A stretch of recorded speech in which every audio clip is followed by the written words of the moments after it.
नमस्कार साथियों और प्यारे बच्चों।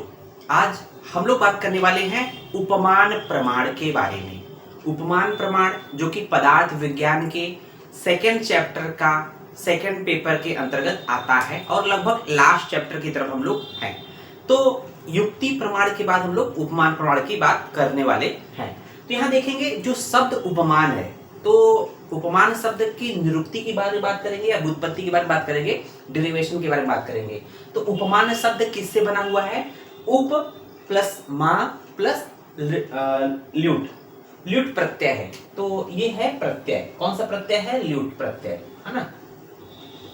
तो उप प्लस मा प्लस ल्यूट प्रत्यय के मिलने से जो है उपमान शब्द बनता है, जिसका मीनिंग या अर्थ होता है तुलना। मतलब तुलना मतलब कंपैरिजन, कंपैरिजन, और सादृश्य तुलना या सादृश्य मतलब उसकी तरह दिखने वाला सादृश्य। अब देखेंगे एक छोटा सा पॉइंट आता है, उपमीयते अनेन इति उपमानम। उपमीयते अनेन इति उपमानम, इसका मतलब क्या है? बहुत ही सामान्य सा मतलब होता है, किसी प्रसिद्ध वस्तु की उपमा, किसी प्रसिद्ध वस्तु की उपमा अर्थात सादृश्य। उपमा मतलब उसके सादृश्य, किसी प्रसिद्ध वस्तु की उपमा अर्थात सादृश्य मतलब उसके जैसा दिखने वाला, किसी प्रसिद्ध वस्तु की उपमा अर्थात सादृश्य से जो ज्ञान प्राप्त होता है उसे उपमीति कहते हैं। उसे क्या कहते हैं? उपमीति। और उपमीति का जो अर्थ होता है सादृश्य से प्राप्त वस्तु ज्ञान, सादृश्य से प्राप्त वस्तु ज्ञान। तो इसको अगर समझना हो, तो बहुत छोटा सा एग्जाम्पल देंगे।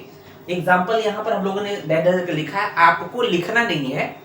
जैसे कहते हैं ना कि आपने एक फिल्म का गाना सुना होगा, चांद जैसे मुखड़े पर बिंदिया सितारा, है ना। एक छोटा सा मुखड़ा है ये, चांद जैसे मुखड़े पर। तो यहाँ पर देखेंगे चांद जैसा मुखड़ा मतलब चेहरा।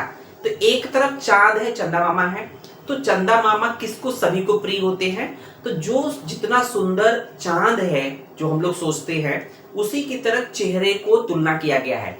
तो प्रसिद्ध, किसी प्रसिद्ध वस्तु की उपमा, तो प्रसिद्ध वस्तु क्या है? चंदा मामा अर्थात चांद जैसे मुखड़े पे। तो मुखड़ा मतलब किसी प्रसिद्ध वस्तु की सादृश्य या उपमा से जो ज्ञान प्राप्त होता है उससे उपमिति या अर्थात जितना सुंदर चांद है उतने ही सुंदर चेहरा या मुखड़े को कहा गया है। तो यही एक है, लेकिन इसको आपको लिखना नहीं है, लेकिन एक दिलो दिमाग में रखने के लिए कि उपमान प्रमाण कहते किसे हैं। एग्जाम्पल हम लोग इसके बाद में पढ़ेंगे कि उपमान प्रमाण के एग्जाम्पल कहाँ कहाँ क्या क्या होते हैं।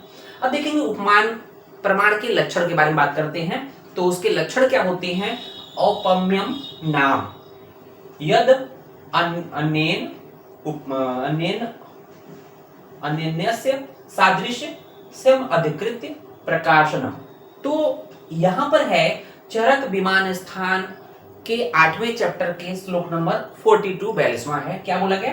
किसी प्रसिद्ध वस्तु का दूसरे अप्रसिद्ध वस्तु से समानता को देखकर जो कथन किया जाता है उसे औपम्य या उपमान कहते हैं। तो यहाँ पर ध्यान देना है कि किसी प्रसिद्ध वस्तु से तुलना कर रहा है किसी अप्रसिद्ध वस्तु का। एग्जाम्पल अभी बताएंगे। जैसे एग्जाम्पल की बात करेंगे कि धनुष को देखकर धनुष स्तंभ रोग का को समझना, या दंड को देखकर दंडक रोग का को समझना। तो एग्जाम्पल भी आएगा, है ना। तो किसी प्रसिद्ध वस्तु का दूसरे अप्रसिद्ध वस्तु, तो वही चीज है। किसी प्रसिद्ध वस्तु जैसे चांद जैसे मुखड़े पर, चंद्रमा क्या था? प्रसिद्ध वस्तु है। मुखड़ा क्या है? चेहरा अप्रसिद्ध वस्तु है। लेकिन दोनों को समानता करना, उसकी तरह ही दिखना। तो किसी प्रसिद्ध वस्तु का दूसरे अप्रसिद्ध वस्तु के समानता को देखकर जो कथन किया जाता है उसे औपम्य या उपमान कहते हैं। आचार्य चरक ने उपमान प्रमाण, उपमान टर्म का प्रयोग नहीं किया है, उन्होंने औपम्य शब्द का प्रयोग किया, औपम्य शब्द का प्रयोग किया है ना। तो ये आपका एमसीक्यू बन सकता है। अब देखेंगे ये नहीं पढ़ना है, इसलिए हम लोगों ने भी बाद में पढ़ेंगे इसको, ठीक है। अब इसके बाद देखेंगे प्रसिद्ध साधर्म, प्रसिद्ध साधर्म धर्म, प्रसिद्ध साधर्म साध्य साधनम उपमानम। तो ये किसका है? न्याय दर्शन के द्वारा दिया गया है उपमान प्रमाण का लक्षण। तो क्या है? प्रसिद्ध वस्तु के साधर्म से, प्रसिद्ध वस्तु के साधर्म से साध्य रूप अर्थात अप्रसिद्ध वस्तु के साधर्म की सिद्धि करना उपमान कहलाता है। तो मतलब सिंपल सा मोटा मोटा भाषा ये है उपमान के कि किसी प्रसिद्ध वस्तु की तुलना किसी अप्रसिद्ध वस्तु से करना, अर्थात दोनों में समानता दिखलाना, दैट इज कॉल्ड उपमान प्रमाण कहा जाता है। अब देखते हैं उपमान प्रमाण के उदाहरण, एग्जाम्पल की बात करते हैं तो वेरी वेरी इंपॉर्टेंट है उदाहरण। जैसे दंड को देखकर दंडक रोग का समझना। आपने देखा है कि जैसे ये कोई व्यक्ति जैसे मतलब किसी भी वजह से व्यक्ति स्ट्रेट हो गया, बिल्कुल जैसे लेटा हुआ है, शरीर अकड़ जाती है, शरीर क्या हो गया, अकड़ गया, अकड़ने का मतलब स्ट्रेट हो गया, शरीर अकड़ हो गया, स्ट्रेट हो गया, बिल्कुल लेटा हुआ है।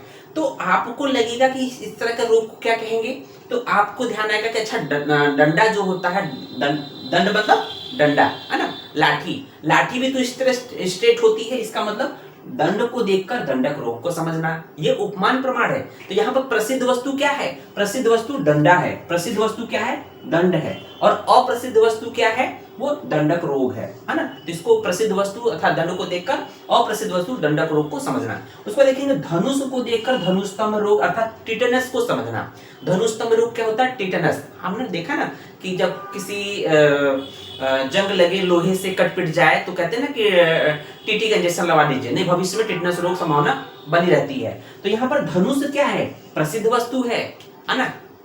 जो गांडी धनुष था, जैसा कि रामायण में हम लोग देखते हैं, तो गांडी धनुष अर्थात धनुष को देखकर धनुस्तंभ अर्थात टिटनेस रोग को समझना। तो देखेंगे जब किसी किसी व्यक्ति में या पुराने समय जब टिटनेस का इंजेक्शन नहीं लगता था, उस समय क्या होता था, शरीर बिल्कुल जैसे देख रहे होंगे, जैसे धनुष की आकृति देख रहे होंगे, तो धनुष की आकृति कुछ इस तरह से होता है, ये होता है यहाँ पर ये रस्सी बंधी होती है, इससे तीर लगता है, तो ये है धनुष।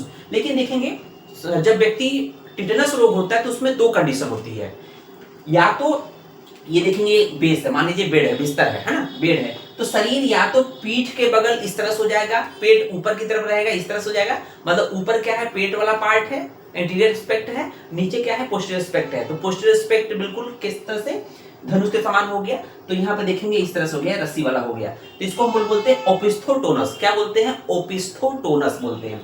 लेकिन इसके जस्ट अपोजिट कि मतलब जो पेट वाला पार्ट है, पीठ वाला पार्ट उठ गया, अब इसमें पीठ वाला पार्ट उठ गया, मतलब पोस्टीरियर एस्पेक्ट उठ गया है, और एंटीरियर एस्पेक्ट में जो है थोड़ा सा कॉन्केव स्टेज में हो गया। ये पोस्टीरियर वाला कॉन्वेक्स में हो गया और एंटीरियर वाला क्या है, कॉन्केव में रहेगा, तो उसको हम लोग क्या बोलेंगे, ये इम्प्रोस्थोटोनस, इम्प्रोस्थोटोनस। तो ये टिटनेस की दो फेज होती है, डिपेंड करता है किस तरह से शरीर अकड़ रहा है। तो यहाँ पर क्या, प्रसिद्ध वस्तु धनु को देखकर अप्रसिद्ध वस्तु प्रसिद्ध रोग अर्थात धनुस्तंभ का अनुमान मतलब को समझना क्या है, उपमान प्रमाण है। अब देखते हैं उपमान के भेद के बारे में। उपमान के 3 भेद बोले गए हैं। तो यहाँ पर देखेंगे साधर्म उपमान। साधर्म उपमान का मतलब किसी सिंपल वस्तु को देखकर दूसरी वस्तु को तुलना करना साधारण उपमान कहलाता है। जैसे किसी व्यक्ति ने गाय को देखा है, मान लीजिए गाय भैंस हमारे सभी लोगों के घर में आसपास होती मोहल्ले में, तो कोई व्यक्ति गाय को देखा हुआ है, वो जंगल में जाता है तो कहता है गाय जैसी दिखने वाली, जैसे जो नील गाय होती है उसके भी मतलब पूरी धारी शरीर मतलब उसी तरह से होता है, 2 कान होते हैं, 4 पैर होते हैं, पूंछ होती है, तो उसी तरह सामान्य दिखने वाले को गाय को देखकर नील गाय को देखना समझना, तो ये है साधारण उपमान। सधर्म मतलब कि जो सिमिलरिटी बेस जो तुलना करते हैं उसको हम लोग साधारण उपमान करते हैं। वैधर्म उपमान का मतलब कि डिसिमिलरिटी मतलब जस्ट अपोजिट क्वालिटी वाला। जैसे कह रहे हैं गधे को देखकर जेब्रा को समझना। मान ली किसी व्यक्ति ने गधे को देखा है, मतलब गधे को देखा है, लेकिन वो कहीं अदर जाता है, देखता है गधे की तरह शरीर तो है, लेकिन उसके शरीर पे धारी जैसे सफेद और काली कलर की धारियां हैं, मतलब पट्टियां हैं। इसका मतलब शरीर उसकी तरह है, लेकिन वैधर्म उसके धारियां होने की वजह से उसको हम लोग देखते हैं, उसको वैधर्म उपमान करते हैं, अर्थात गधे को देखकर जिब्रा को समझना, है ना। तो ये हो गया धर्म मात्र उपमान। तीसरा होता है धर्म मात्र उपमान। तो उसमें था जिसकी नाक पर सींग हो से गैंडा। तो नाक पे, किसी के नाक पे सींग नहीं, तो देखेंगे इन दोनों से जस्ट अपोजिट होता है, मतलब इससे कोई तुलना नहीं है। जिसकी नाक पर सींग होता है उसे गैंडा कहते हैं। तो कोई ऐसा व्यक्ति है, कोई ऐसा जानवर जिसके नाक पर सींग होता है, तो ये सिंपल सी बात है कि गैंडा होता है जिसके, ऐसा प्राणी है जिसके नाक पर सिंह होता है। अब लास्ट में देखेंगे उपमान प्रमाण का आयुर्वेद में महत्व या इसकी उपयोगिता क्या है या इंपॉर्टेंस क्या है ना। अब देखिए रचना शारीर में अभी फर्स्ट ईयर की बात करते हैं, आप लोगों ने पढ़ा होगा शुक्र के लक्षण की बात किया, शुक्र के गुण।